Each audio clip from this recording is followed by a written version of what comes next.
quarter, and now John Goble gets Sam Merrill and DeAndre Hunter. But look out, Turner comes to the defensive. Ok, what's up mes butters? J'espère que vous allez bien. Bienvenue sur ma chaîne Magic Mike Curry où ça parle actualité NBA. Je sors des vidéos tous les jours sur l'actualité Playoff NBA, donc si tu ne veux rien rater, n'hésite pas à t'abonner. Aujourd'hui, on va bien évidemment parler des deux matchs qui se sont passés hier soir, Denver OKC et Indiana Cleveland. C'est parti. Le match 4 des demi-finales de la conférence Ouest entre les Denver Nuggets et les Oklahoma City Thunder a été marqué par une intensité défensive et une fin de match haletante. Les Thunder se sont imposés 92-87, égalisant ainsi la série à 2-2. Les Nuggets ont inscrit seulement 8 points dans le premier quart-temps, égalant un record négatif en play-off. Cette entame difficile a pesé lourdement sur le déroulement du match. Malgré ce départ, Denver a réussi à prendre l'avantage en fin de troisième quart-temps à 73-66 grâce à un effort collectif. Menés de 8 points en début de quatrième quart-temps, les Thunder ont réalisé une série de 11-0, notamment grâce au tir à 3 points de Cason Wallace et Aaron Wiggins pour reprendre l'avantage définitivement. On peut noter bien évidemment une performance individuelle de Shai Gilgeous-Alexander, 25 points, 8 sur 19 au tir, 6 rebonds, 6 passes décisives. Il a été déterminant en fin de match, inscrivant 9 points dans le dernier quart-temps. Côté Denver, Nikola Jokic, 27 points, 13 rebonds, mais seulement 3 passes décisives et 7 sur 22 au tir. Il a reconnu la solidité défensive d'OKC comme facteur de ses difficultés. Un match sous le signe de la défense, clairement. Franchement, l'attaque a été inexistante, voire très compliquée. Pourquoi? Parce que la défense de l'un comme de l'autre a été agressive. Vraiment. Franchement, quand on voit le 17-8 de premier quart-temps en play-off, tu dis. Alors qu'en plus, ces deux équipes-là, ils sont connus pour faire des matchs des 120, 122, etc. 17-8 premier quart-temps. Franchement, j'ai vu le match en live. C'était assez compliqué. Il y a eu pas mal d'erreurs aussi, des shoots wide open, franchement ouverts, compliqués. Je pense qu'ils sont tous les deux mis la pression, franchement. Et après, c'est vrai qu'il y a eu une très très grosse défense. Donc franchement, Hartenstein, royal côté Thunder. Et après, voilà, franchement, Christian Brown aussi était un bon shipper de ballon.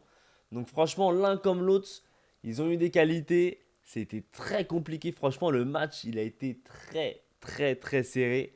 Mais c'est vrai qu'OKC, sur le papier en tout cas, ils ont démontré beaucoup plus d'agressivité et surtout de technicité. Vraiment, ils étaient beaucoup plus vifs. Et c'est ça qui a marqué, c'est qu'en gros, dès qu'ils avaient la balle, ils rentraient dans la raquette. Ils essayaient de forcer le passage. Plutôt que Denver, de temps en temps, vraiment, j'avais l'impression qu'ils avaient peur de shooter. En disant, je suis pas sûr. Je vais attendre le bon moment. Sauf que le bon moment, il n'arrive jamais. Et à chaque fois, ça arrivait à plusieurs reprises qui terminaient après les 24 secondes. Et du coup, voilà, ça sonne, c'est fini, tu peux plus shooter. Donc franchement, c'était dommage. J'ai l'impression qu'ils avaient peur de se dire, voilà, faut pas qu'on perde, faut pas qu'on perde. Mais du coup, ils se mettaient la pression pour rien. Et au final, ils ont raté. Le match 4 des demi-finales de la conférence Est a vu les Indiana Pacers dominer les Cleveland Cavaliers avec un score de 129-109, prenant ainsi une avance de 3-1 dans la série. Les Pacers ont réalisé une première mi-temps exceptionnelle, inscrivant 80 points contre 39 pour les Cavaliers, égalant ainsi un record de la NBA pour l'écart à la mi-temps en play-off.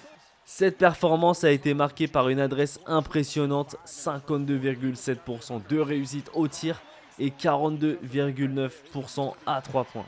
On a eu un très grand Pascal Siakam qui a marqué 21 points avec un taux de réussite de 90%, 9 sur 10 au tir. Côté Cavaliers, on peut noter Donovan Mitchell qui s'est blessé à la cheville gauche lors de l'échauffement de la seconde mi-temps et n'est pas revenu sur le terrain. Il a terminé le match avec seulement 12 points. Très dur pour les Cavs. Vraiment, je pensais vraiment qu'ils allaient gagner, qu'ils allaient revenir 2-2. Que nenni les gars, franchement. Et même, franchement, je ne vais même pas jeter la pierre aux Cavs parce que même avec Mitchell, parce que du coup il s'est blessé, les gens vont dire ouais, mais c'est parce que Mitchell n'est plus là, voilà pourquoi, etc. Non, franchement, même avec Donovan Mitchell, vraiment, ça n'aurait rien changé. On le voyait, il se faisait vraiment manger. Et franchement, non, on a eu un très beau Indiana Pacers. Obi Toppin, qui a été vraiment incroyable aussi. Vraiment très très fort. Des gros dunks. Il est là aussi dans la raquette. Il a donné de l'impulsion. Franchement, non, c'était une belle, un beau récital des Pacers. L'équipe, c'est vraiment pas une personne, c'est vraiment l'équipe. Quand on voit Miles Turner 20 points, Obi Toppin 20 points, Siakam 21 points, Haliburton qui a balancé du coup des passes D. Franchement, c'était un gros collectif qui a gagné et pas une individualité. Donc franchement, non, bravo aux Pacers. 3-1. Là, je pense qu'on on l'a compris, c'est plié, vraiment. Surtout si Mitchell, en plus, même blessé, en tout cas, même s'il revient, il sera toujours un petit peu blessé, donc un petit peu diminué. Donc pour moi, bon bah ça y est, c'est fini, c'est plié. Les Pacers en finale de conférence contre sûrement Boston, moi je vous le dis. Donc voilà, on part sur les prédictions du soir. New York-Boston et Golden Minnesota. Let's go. Le réveil de Boston. Les gars, je vous le dis encore une fois, Boston va l'emporter ce soir.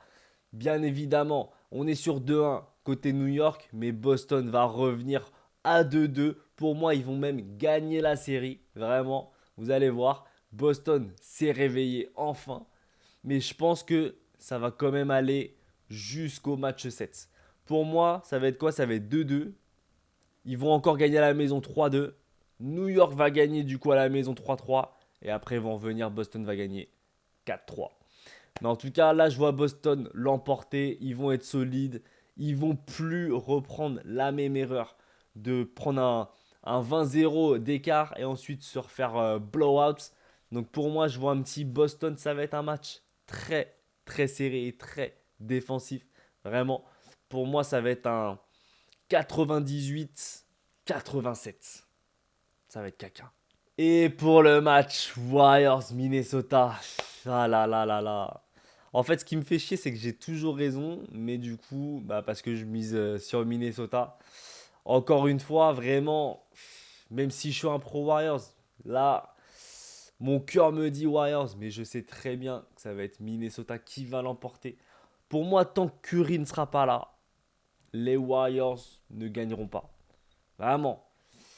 Je suis même pas défaitiste, je suis réaliste, les gars. Vraiment. Parce que pour moi, là, de ce que je vois, ils n'ont pas le niveau pour l'emporter. Vraiment. Ils n'ont pas les compétences, les qualités, vraiment, de chaque personne qui constitue les Warriors. Ils n'ont pas les compétences. Même si Minnesota, franchement, je vous le dis, ils sont médiocres. Franchement, Minnesota est nul. Franchement, on aurait eu OKC, Denver ou même les Clippers en face de nous là, ça aurait été implacable. Il n'y aurait même pas eu de aïe, est-ce qu'on va pouvoir. Non, ça aurait été fini. Vraiment, ça aurait été fini. Minnesota, on a encore une chance parce qu'ils sont bof bof. Mais pour moi, Minnesota va l'emporter. On va partir sur un match pareil, très nul, encore plus nul que le match d'hier, enfin de la dernière fois. On va partir sur un 98-90. Voilà, c'est la fin de la vidéo. J'espère que tu t'es régalé. N'hésite pas à mettre un petit pouce bleu. N'hésite pas à me donner aussi en commentaire ton avis. Comme ça, on va échanger ensemble. N'oublie pas aussi de t'abonner. Vraiment, c'est très important pour le développement de ma chaîne. Je te souhaite une excellente journée. N'oublie pas que tu es le meilleur. Ciao, mes brothers!